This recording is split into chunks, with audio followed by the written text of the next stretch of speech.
Welcome to పూరా local. చక్కెర స్థాయిలు అధికంగా ఉన్నాయన్న ఆరోపణలపై నెస్లేపై విచారణ చేపట్టాల్సిందిగా ఆహార భద్రతా నియంత్రణ సంస్థని కేంద్రం ఆదేశించింది. నెస్లే చిన్నారుల ఆహార ఉత్పత్తుల నివేదికను పరిశీలించాల్సిందిగా లేఖ రాసినట్లు వినియోగదారుల వ్యవహారాల మంత్రిత్వ శాఖ పేర్కొంది.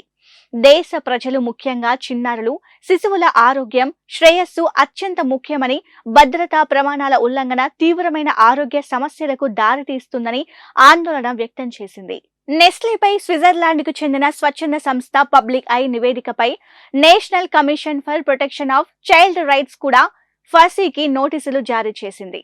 ఆసియా, ఆఫ్రికా, లాటిన్ అమెరికా దేశాలలో నెస్లే విక్రయించే చిన్నారుల ఆహార ఉత్పత్తుల్లో అధిక మొత్తంలో చక్కెరలు ఉంటున్నాయన్నట్లు స్విస్ ఎన్జిఓ పబ్లిక్ ఐ తన నివేదికలో వెల్లడించిన సంగతి తెలిసిందే. 6 నెలల శిశువుల కోసం ఉపయోగించే నెస్లే గోధుమ ఆధారిత ఉత్పత్తి అయిన సెర్లాక్ లో భారతదేశంలో ప్రతి సర్వీసింగ్ కు 2.7 గ్రాముల అదనపు చక్కెర ఉందని నివేదిక పేర్కొంది.